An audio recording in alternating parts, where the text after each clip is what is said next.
Hello dear students, how are you all? I hope you all are well and doing well. See beta, in the last lecture, class 9, chapter 5th, I completed 5 questions by my side. But during the editing, by mistake, 3 questions were not there in the first part. Actually, I was not aware of that thing. One of the student called me, sir, only 2 questions you have solved in that. But I was shocked. I asked my technical team, sir, how is it possible? But by mistake it was happened. So do not worry beta, if there is any problem in the video or some part is missing, you can text me and thank you. The student, I do not remember the name, who was the student, he just texted me.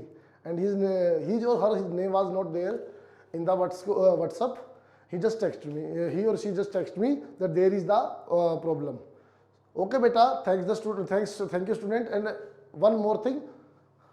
I am again starting the exercise. 2 questions were there in the last video, according to him. Then I asked, only 2 questions were solved. Do not worry. From the 3rd question, I am again reshooting the video, and you will get all the solutions of exercise 5.3. Okay, see beta, without any delay we are going to start. See, exercise 5.1, exercise 5.1, question number 3. This is for class 9th beta. This is for class 9th, question number 3. Okay, now see what is question here. Consider 2 postulates. See beta, in question number 3, two different conditions are given. Okay, what you have to do? You have to, at the last of the question, see, do these postulates contain any undefined term? See beta, in question number 3, 2 statements, suppose 2 statements are given, and then after the statement 3 questions are there, and you have to consider those questions. Number 1 is, do these postulates contain any undefined term? We will see, is there any undefined term? Because in my introductory lecture, I have already told you that many terms were undefined in the elements, which was given by Mr. Euclid. Okay, like a part, a point, many things were undefined there. Okay, now see, let's see the questions. Second, are these postulates consistent? Okay. Second question is, are these postulates consistent? Consistent means, very frankly, consistent means, do they exist? Is there, क्या उनका कोई वजूद है? Or by whatever the word you want to use, by यूं ही उसे लिख दिया गया है. By any, no consideration, these are just given. Okay. Number 3, do they follow Euclid's postulate? Okay.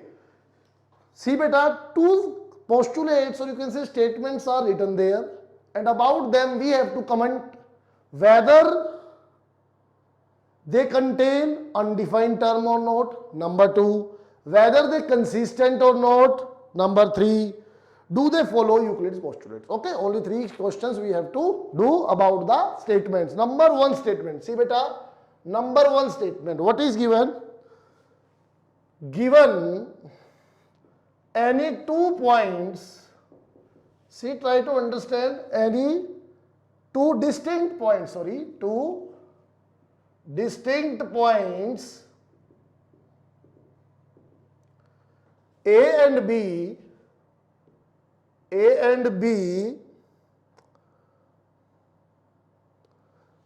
There exists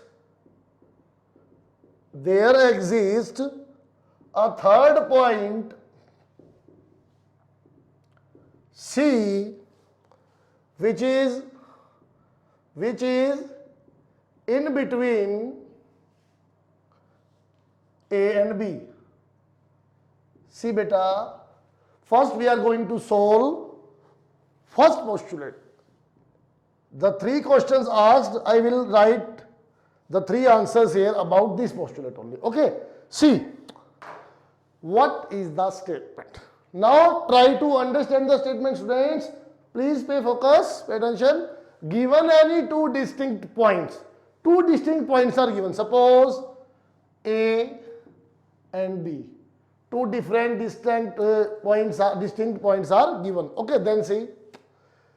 There exists a third point C which is in between A and P. Is it possible to consider a third point C which can be in between A and B? Yes or yes, beta. See, suppose A is there, B is there, and AB is this.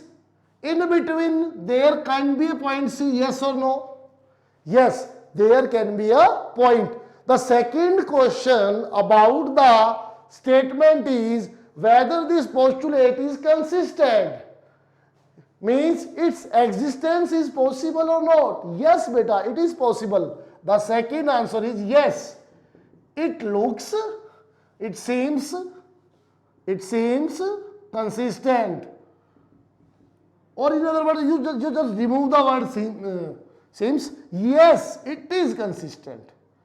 Consistent. Why? Because this is the condition that can happen. See, what was the question?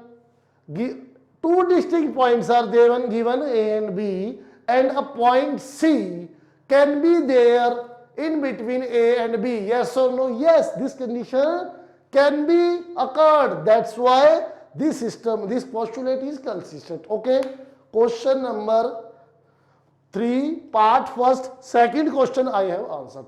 Now don't worry, point to point I will answer all the 3 questions. Number 1, do this postulate contain does this does this postulate contain any undefined term? Yes, it has undefined terms. Yes, it has undefined terms. Why? Now you say, sir, why? Can you think what is the meaning of distinct endpoints? These are those terms which are not fully solved in the elements by Euclid. Okay, many terms are there, okay, which are not described, which are not fully described in elements by Euclid. That's why yes, it has undefined terms. Okay, second we have done, first we have done. Now third, do this postulate follow any Euclid's postulate? See beta, if you remember the 5 postulates we have discussed in our earlier lecture, do any of those 5 is similar with it or is matching with it? Yes or no? No. If you see all the postulate discussed by Euclid in our earlier lecture, we have discussed beta 5 postulates. Do any postulate meet with him? No. This postulate doesn't follow any Euclid's postulates. Okay? No. This postulate doesn't follow any Euclid's postulates. This is the simple answer, beta. See, once again I am repeating. In question number 3, part first, a statement was given. Any 2 distinct points A and B, and there exists a point C which is in between A and B. Yes, this situation given in question number 3, first statement, this condition is possible. This is possible. This is practical. That's why this postulate is consistent. Any undefined term? Yes, undefined terms are there which are not defined in Euclid's elements. Okay. Number 3, do this is following any of the postulates given by Euclid. In your textbook you can read all the 5 postulates. No, any of those 5 postulates is not similar like this. This is not following any of those 5 postulates. Okay beta, question number 3, part first. Note down or take the screenshot. Done. Now see, we are going to write and solve second condition. What is the second condition given here? See beta, the second condition given here is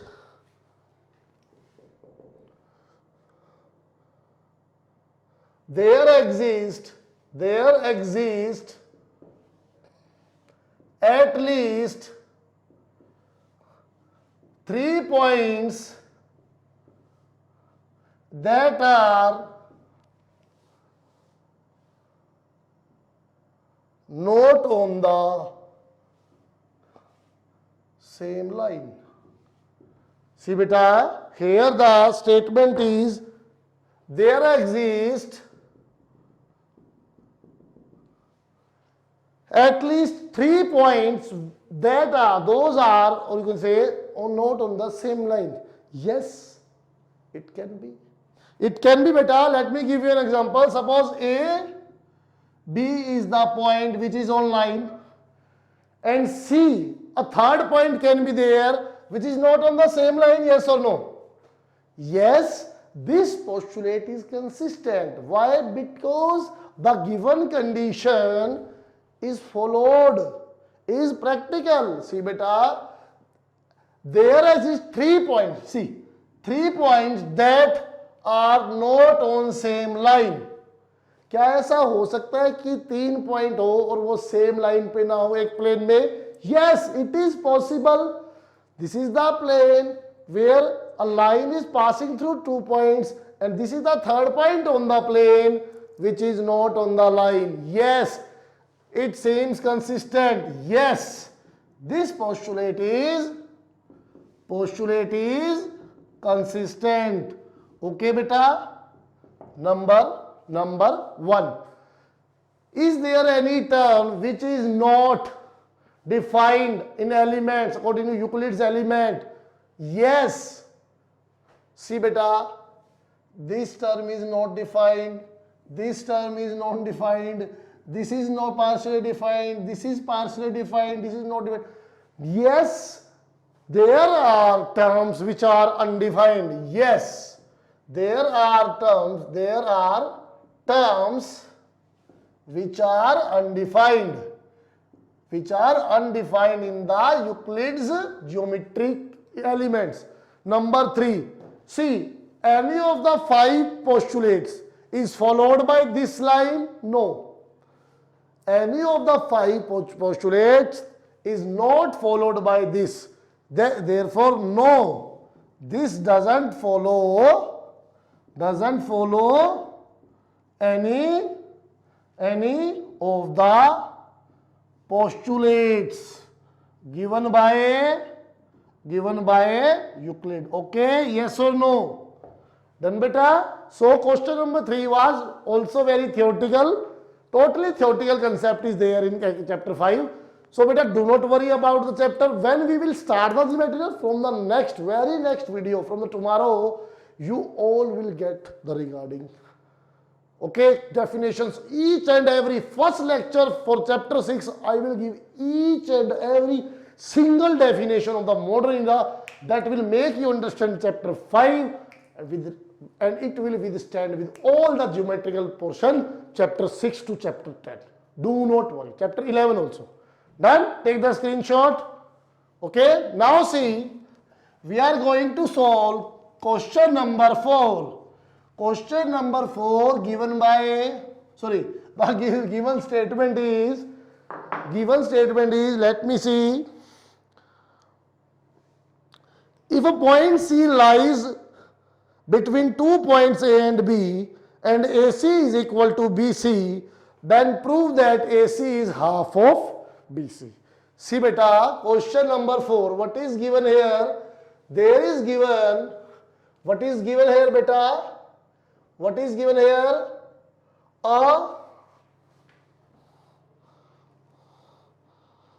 Okay,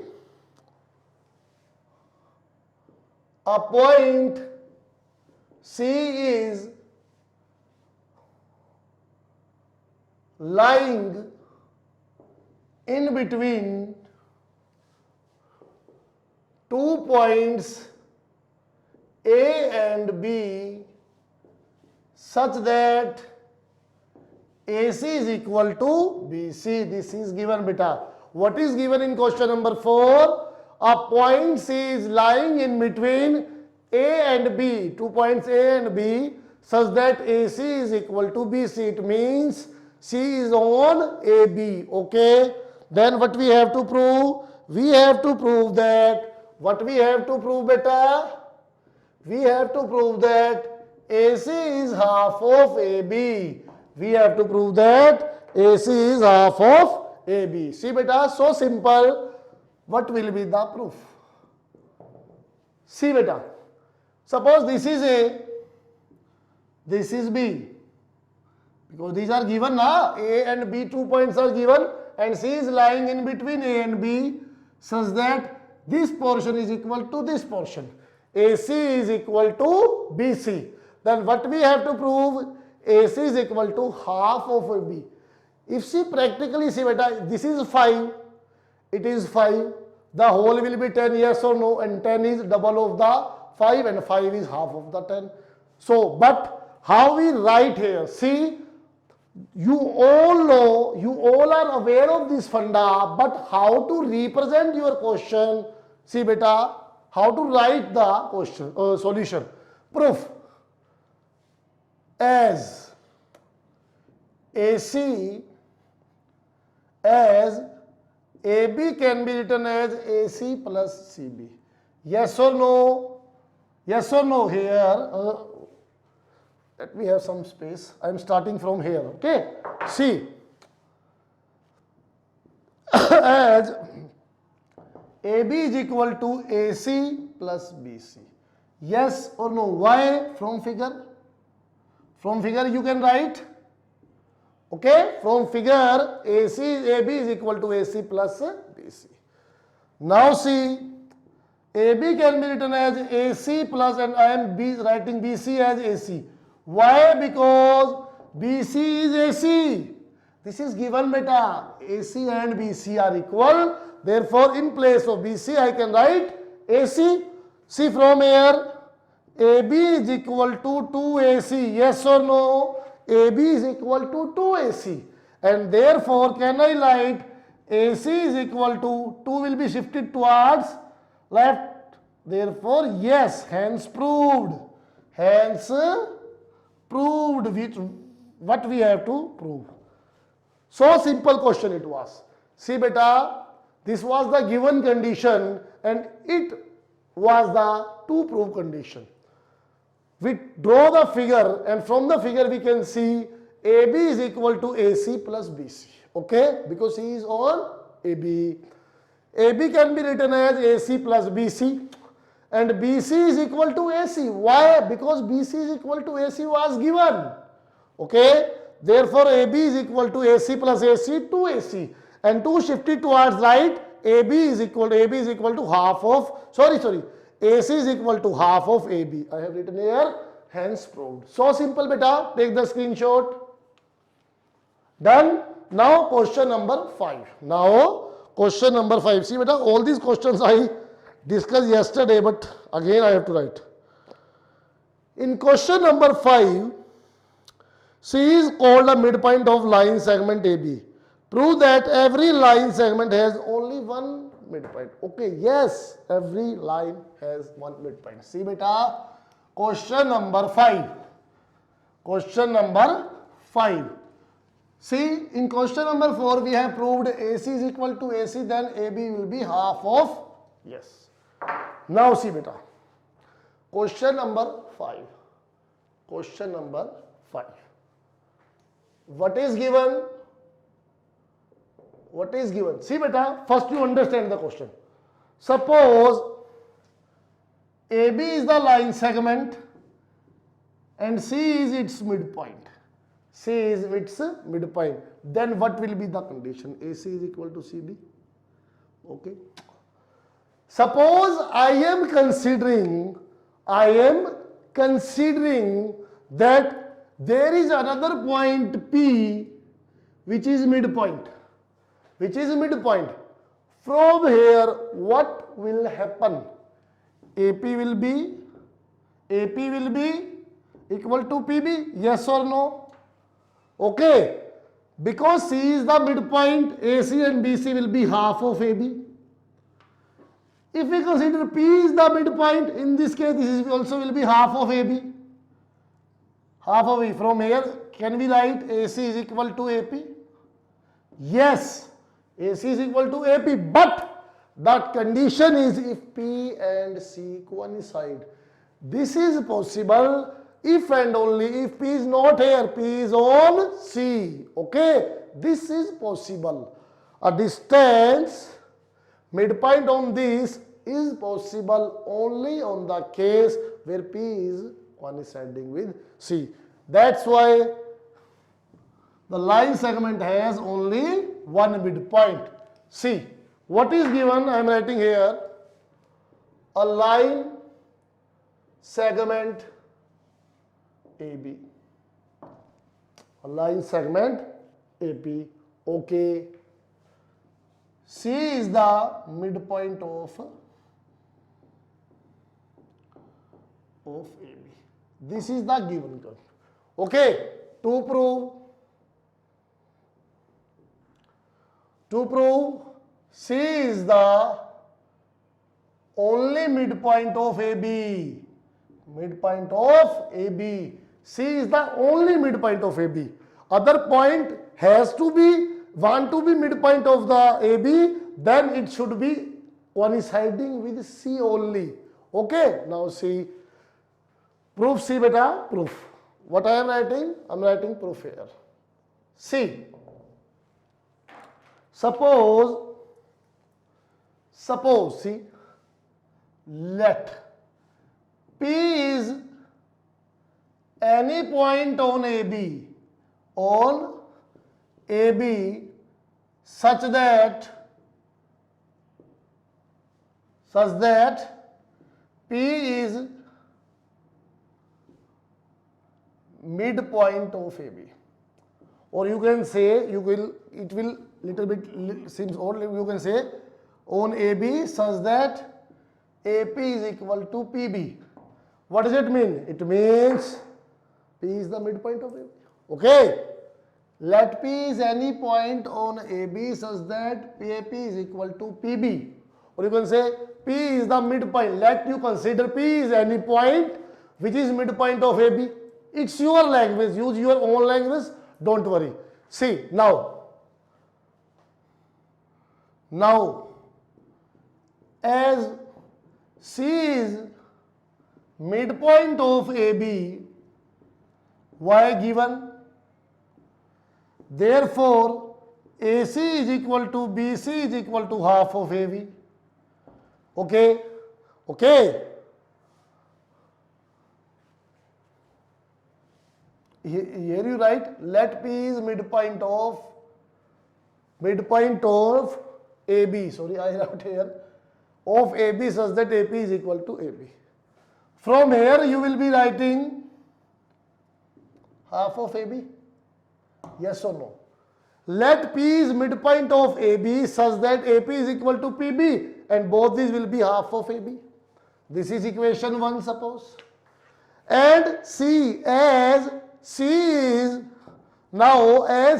midpoint of AB given, this is condition is given. AC is equal to BC is equal to half of AB. Okay, yes or no? This is equation 2. From 1 and 2, can I write from 1 and 2, can I write AC is equal to BP, PB is equal to whatever are these. Write these equal to these. AP, PB, AC, BC. Okay, yes or no? From here, if I say AP is equal to AC, I am taking these two only. These two are enough to clear the things. How is it possible, beta? AP is equal to AC is equal to BC and is equal to these. How this is possible? This is possible.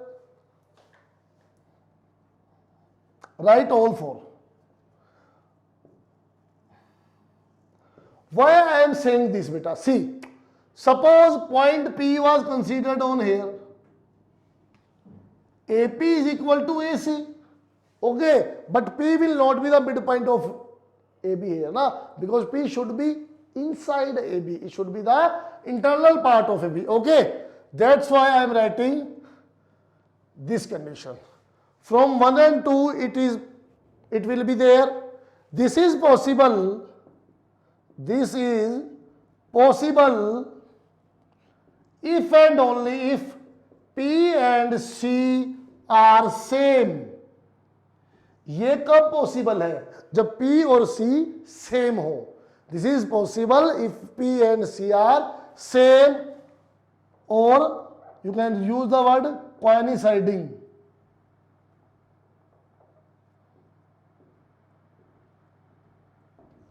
Coinciding. Okay? Therefore, you can write here, I am writing the last one. Hence, C is the only midpoint of AB. Because any point P want to be the midpoint, it should not be here, it should coincide with C. It should be coinciding with C. Okay? See beta, in this question, once again I am repeating, AB line segment was there, C was the midpoint. C is the midpoint, therefore AC, BC will be half of AB. Okay? Then C. We considered another point P, which is other than C and midpoint of AB. In that case, AP, PP will be equal to half of AB. From 1 and 2, these four are equal. These are equal if and only, see beta, AC, AP, BC, BP will be equal if and only if P and C are same. They are same located. They are at same location. They are coinciding. Only in that case this condition is possible. Therefore, C is the only midpoint of AB. Take the screenshot, beta.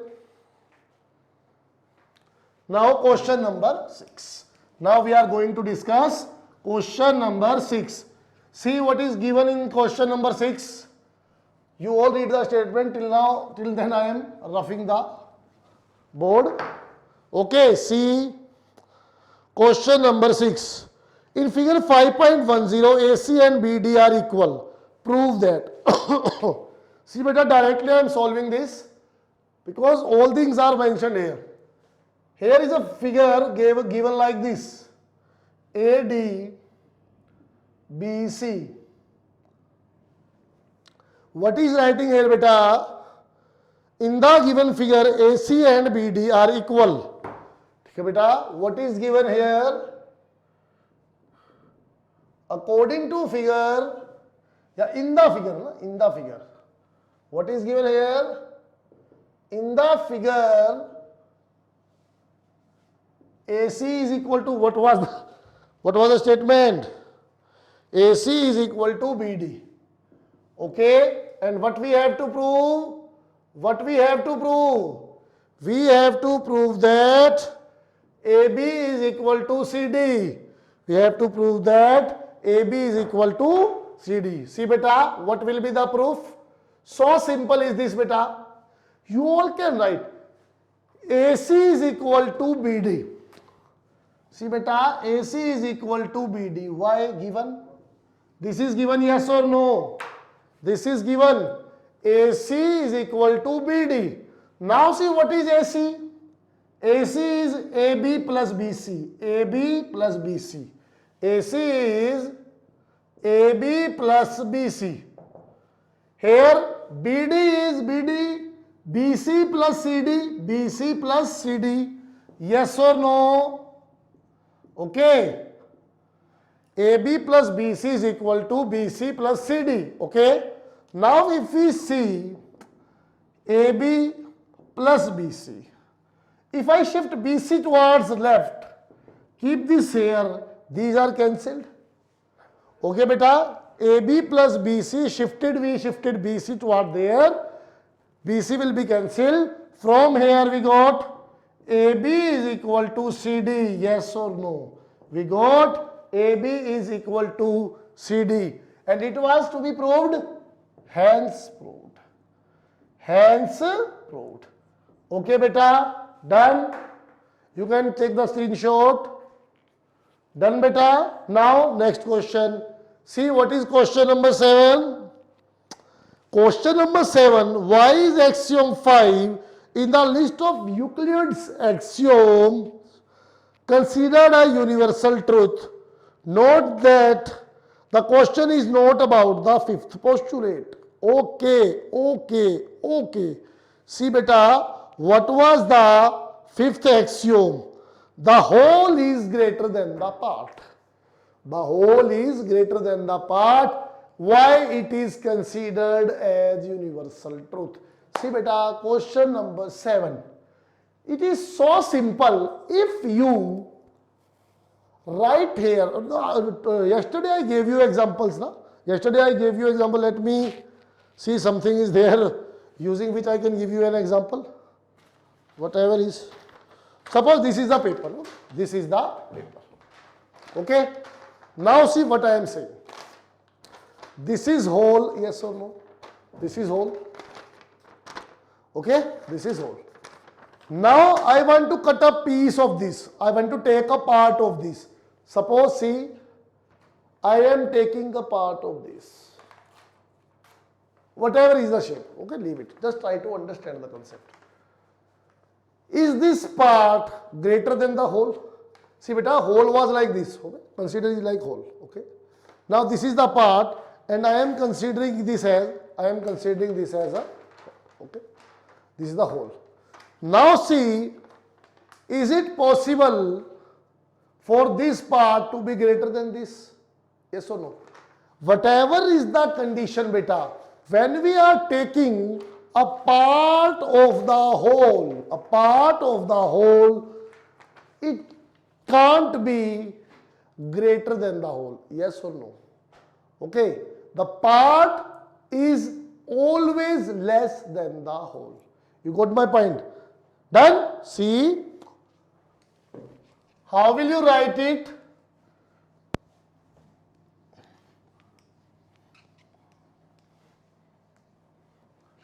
See, question number 7. Yes, a part, I am writing in my own language, or you can say a whole is greater than part, or part is lesser than, or lower than, or shorter than. What is the postulate? A whole is greater than the part, na? Then use the word, see beta, the whole is greater than the part. Yes, the whole is greater than the part, greater than its part.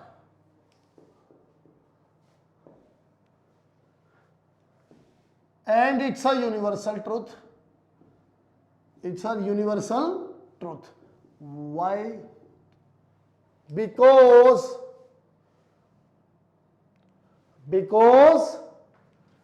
in each and every condition,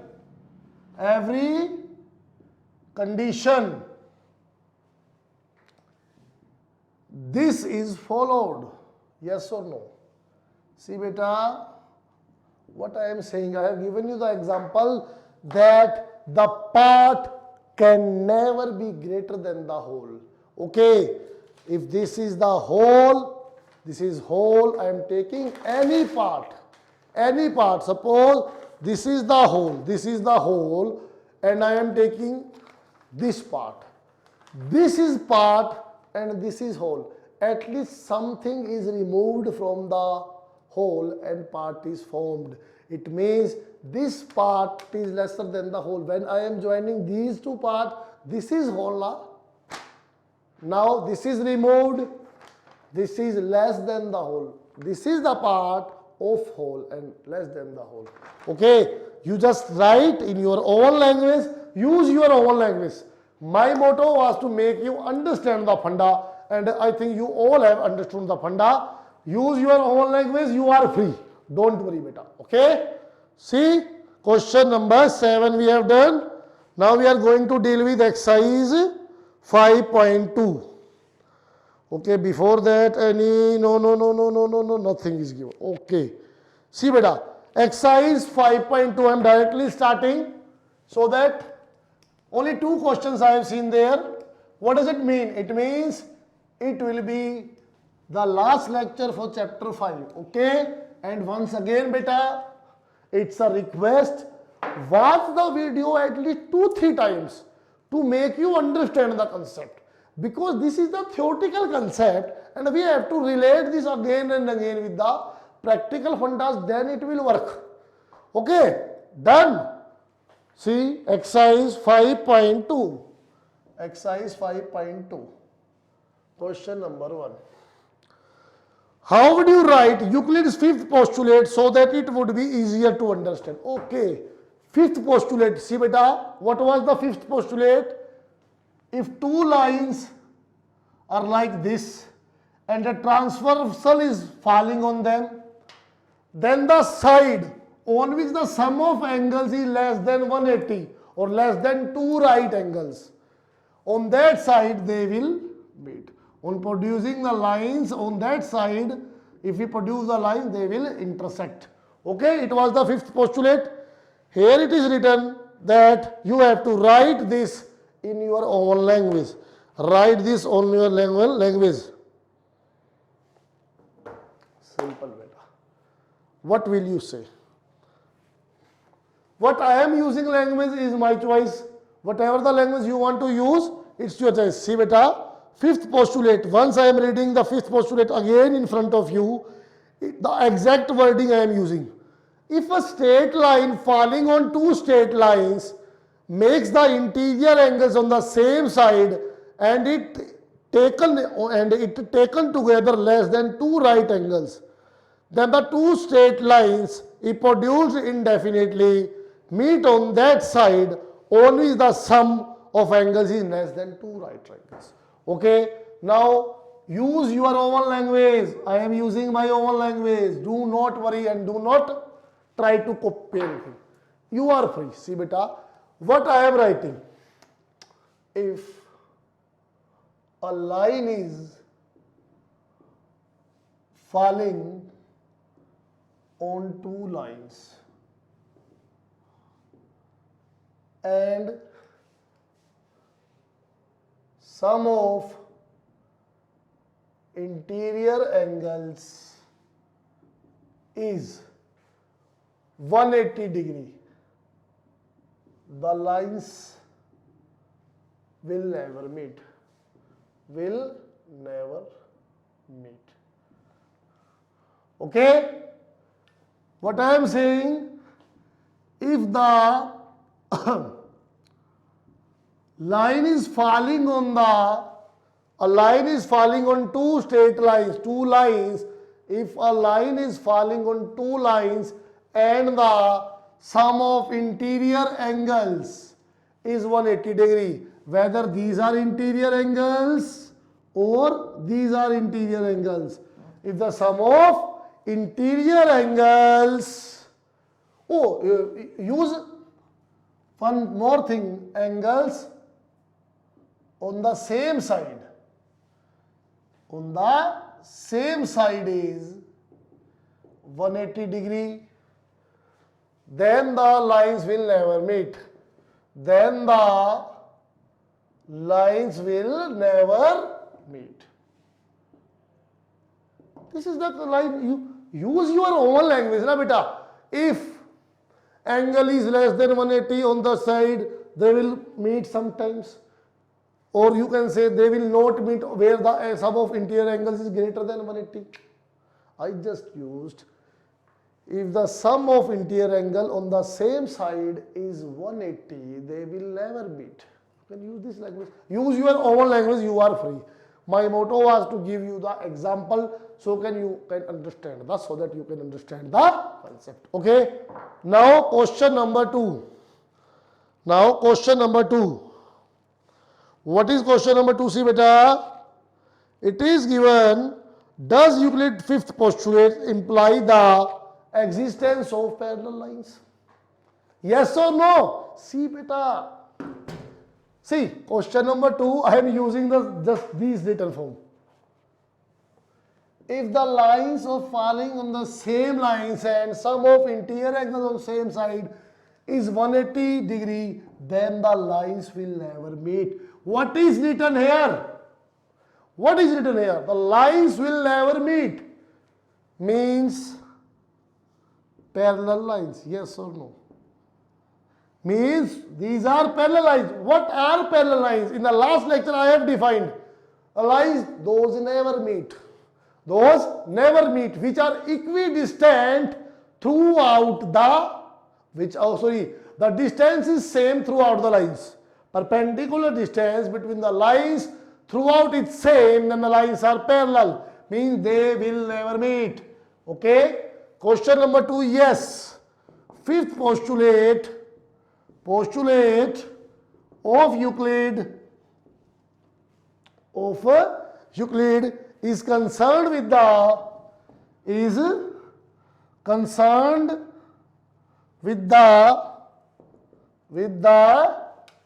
what? With the concept of parallel lines. Okay, beta. See, take the screenshot. Okay, use your own language. You are free. See, beta. Chapter 5th is done. Each and every single question we have done, beta. All the questions, each and every single question I have done here. So, beta, you complete your chapter 5 in your notebooks. Now, see, beta, class line 1, 2, 3, 4, 5. 5 chapters have been done. On this Saturday, I will conduct a test regarding chapter 1 and 5. Okay, from NCERT. Okay, it is to make you little bit less burdened. Okay, now see. One more thing, beta, class line. Some students, I got an information from somebody, I will not take the name of the person here, but beta, some students, 2-3 students were there who were using abusive language in the comment section of my video. In the comment section, see beta, whoever they are, they like me or dislike me, it doesn't matter to me.